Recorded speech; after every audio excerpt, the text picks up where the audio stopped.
Pioneer. Yo, what is going on, guys? EJ here, bringing another Lord of the Rings Rise of War video. Today, guys, we've got a ton of new information that has been dropped for adding into the game and stuff like that. We're not going to muck around. We're going to get straight into it, so let's go, shall we? So the first part we're going to look at here is this skill adjustment notice.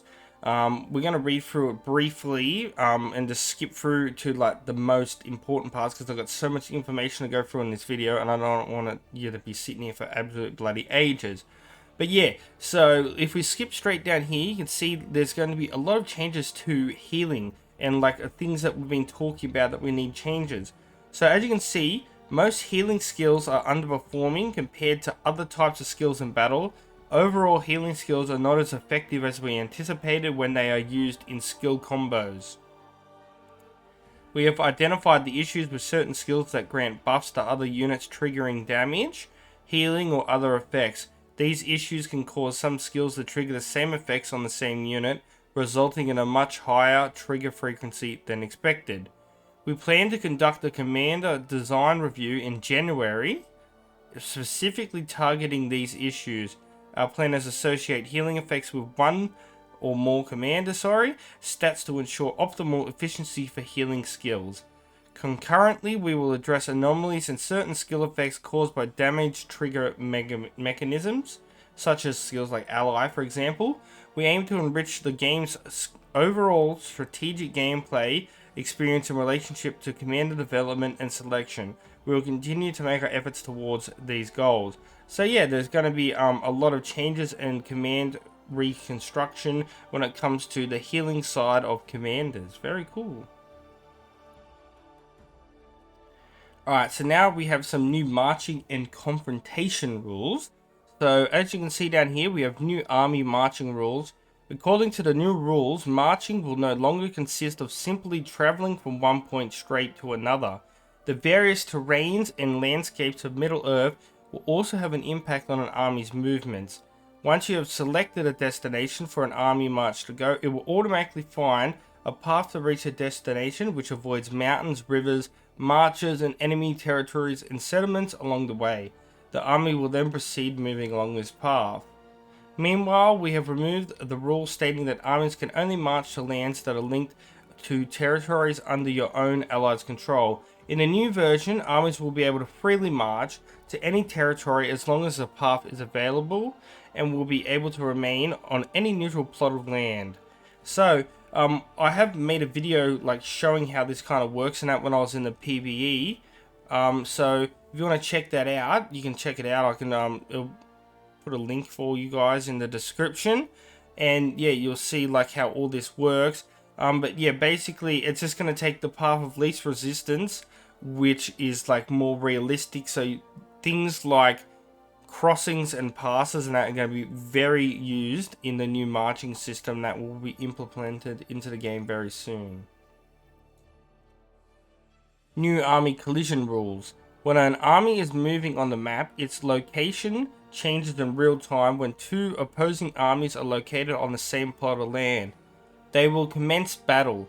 Therefore, in the new version, as your army march on the map or stay put on a plot of land, there is possibility that they will encounter and engage other tacticians' armies. This will provide tacticians with more opportunities to exercise different tactics on the battlefield. I'm going to see some prime examples there, where like you can see where the march is going around and stuff, it's going across, this crossing and that, but you can see if these red lines cross, you will get into battle with these areas and that, and you can get into battles and that by triggering these interactions. So as you can see where it was marching across and that, you can see there's a battle started, but you can't see the battle lines there for some reason. New occupation rules. So in the future, settlements and forts will no longer determine the movement range of armies, but will determine the influence range within which armies are allowed to occupy land. Therefore, you'll be able to occupy land with a certain influence range, even if it is not linked to your own or allies' territories. However, occupying enemy territories will require an additional 5-minute occupation cooldown. Under the new marching rules, territories will become the focal point of Alliance frontline strategies. The land blocking effects and protection buffs granted by territories will further affect the dynamics of the battlefield and pose new challenges to tacticians and their armies. The occupation countdown will provide tacticians with more opportunities to coordinate their attacks and defenses on key territories, making the battle for territories and the focus of warfare. So yeah, as you can see, here, like it's going through, like if you can't just go straight through like a red tile unless you directly attack it, it will make you go around it if you want to get to a certain objective. You can like march like straight, like say like you want to get to this 200 from where you are, you can march and go straight there without having any connecting tiles, for example.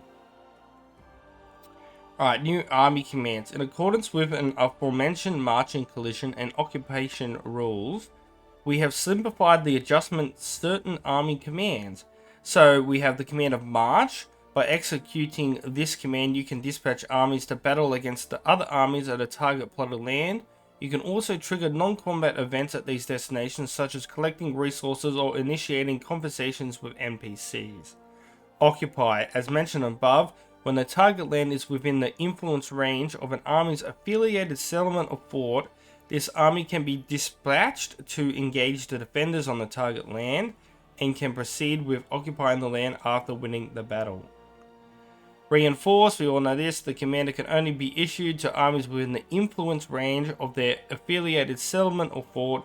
Executing this command will cost a small amount of stamina in line with the above adjustments.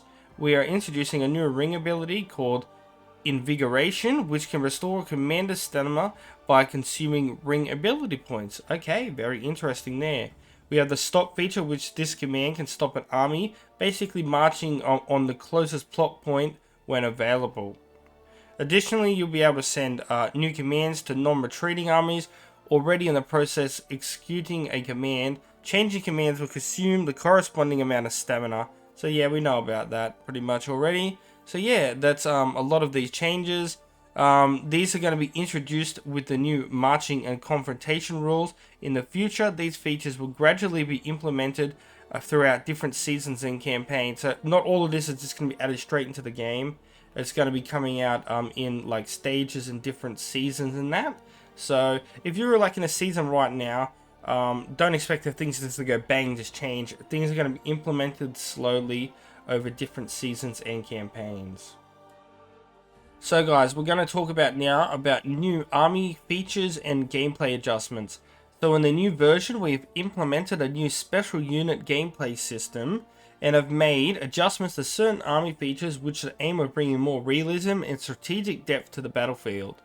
So we have things like new army buffs. This update will introduce all new special units to the game, flying units and colossal units. Deploying these units will grant your army special buffs on the battlefield. So for colossal armies, in the Lord of the Rings, both Mimikil and Ents demonstrate the advantages of their enormous size and played a significant role in battle. Therefore, in the game we have added colossal sized skill to the Mimikil, Ents, Werewolves and Coldrake units. When an army includes any special unit with colossal size, this skill will become a colossal army. So you can see these armies in that.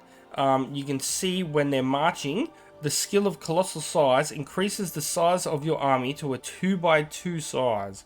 In the event of a draw with another tactician's army, your army will intimidate enemy non-colossal armies, making them give up on the battle and retreat by 2 or more land tiles. So that's pretty cool. They're going to be pretty strong and OP to be using in battle. Now the flying armies, the Eagles and Fell Beasts in Lord of the Rings, also have an equally deep impression on all of us. So there's going to be an intention behind our flying units update. In the new version, ground units will encounter various terrain obstacles. However, flying units will be able to fly across these obstacles to reach their destination directly and attack the defenders there. So basically, they're just going to have the ability to direct to go over rivers and everything like that. In order to build a flying army, the army must consist of only units with flying trait. So basically, if you've got a full formation, the whole formation has to be full of flying units, or you can just use like one unit with the flying eagles and that. It's pretty simple. And that's basically just how it's going to be working. We now have the display of physical types on the map. So under the new display rules, the dominant physique type of the army on the map will be made visible. This will help tacticians quickly understand the composition of unit physique types with an army and formulate optimal strategies within that army. So if you've got like the most amount of armies, like say medium size, it's going to show you that, and then you can like strategically set up your army sizes and your unit sizes, I should say, and be able to get a better counter against them. So it's going to be pretty cool. You're going to see like eagles and mimikil and all that kind of stuff for the colossal and flying sizes, and then you got your small, medium, and large units. Reinforcement rule adjustments. With the changes made to marching rules and army commands, armies are expected to play more a flexible and versatile role in battle. So basically, reinforcing armies will march along the actual terrain just like regular armies in the army to be reinforced stationed at a fort. The reinforcements will first head to the fort for transit before proceeding to the location of the target army. If there are obstacles along the reinforcement path, reinforcement will be disabled.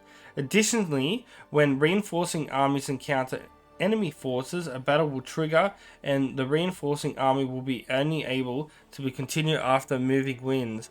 So reinforcements going to be so much harder. So if you're sending reinforcements and an army or an enemy gets in the way, they're going to be able to stop that. So you're going to be able to stop reinforcements. So that's going to be very interesting.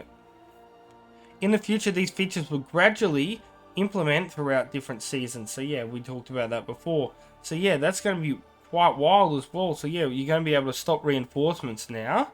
So that's going to be very interesting. So maybe you're going to have to be more strategic and think, is it more better to go back to my fort and heal and stuff like that and reinforce instead of like reinforcing in the middle of a battlefield? Next, guys, there's going to be a whole new UI system implemented into the game. So we're going to have a whole new look of how the game looks. Now, this is an example of how it's going to be possibly looking. You can see an entire UI change and things like that. I have a few examples, so let's have a look at this one here. You can see you got all your commanding marching units and stuff, and all of your UI systems along the top and bottom. Just another picture here of just some prime examples as well. Pretty much of the same of what we've already seen. You can see a bit of the chat down there, for example. Here we can see like the marching and stuff. You can see the marching UI looks a little bit different. It shows you like the attacks of your army and the attacking army or defending army, and the timing and stuff like that. So it's a little bit different there. And then you can see like this is like your idle queues and stuff of when you're like making troops and stuff like that. So it's a bit of a completely different UI. Quite interesting, but yeah, I think it looks not too bad. You can see they're making like swan knights and stuff there. You got your buildings and things like that. Rightio guys, the last bit of information for today, we're going to be talking about a new feature called road construction. You may have noticed there are certain roads on the map of Middle-earth which have basically been dismissed as remnants of old trade routes between regions. However, these roads will play a crucial role in army marching operations from now on. In the new version, tacticians can dispatch armies to participate in road construction. After occupying the neutral structures at both ends of a road, participating in construction will grant a considerable amount of contribution once construction is completed. The corresponding road tiles will gain additional durability and will significantly increase the speed of ground forces marching across them. If the army is occupied by enemies, or you lose control of structures at both ends of the road will return to an unconstructed state, losing its durability bonus and march speed bonuses. Making good use of roads can help armies march more smoothly and swift on battlefield. Tacticians can also gain initiative in battle by destroying the opponent's constructed road or seizing the structures at both ends. Okay, so you're going to be making these roads. That's pretty cool. I kind of like that. So there's going to be a new, you can see the new system, how the road, it's going to increase your speed and marching and durability and stuff like that. So if you go from like, it looks like here, like a significant feature, you're going like from a keep maybe to like a pass or a crossing or stuff like that, and you take all of these tiles and that, and it's not interfered, you're going to get a lot of buffs and bonuses from that. New visual range rules. Armies marching or stationed on the map will gain a 2-tile visual range. Okay, that's interesting. Your resource tiles will not grant you visual range by default. If your land is connected to settlements, forts, or other personal structures, you will gain an additional 2-tile visual range. Once an enemy army enters your visual range, the starting point and destination of its course of action will be fully exposed. Okay, so you're not going to be able to see like armies' exact movements unless you're within a 2-tile range. What it looks like, that's interesting. You'll be able to track its movements even if it leaves your visual range. However, if the army receives a different command or changes the destination after leaving your visual range, you'll lose track of its movements. So it's okay. It's going to be a lot harder to know what people are exactly doing if you're not within that visual range.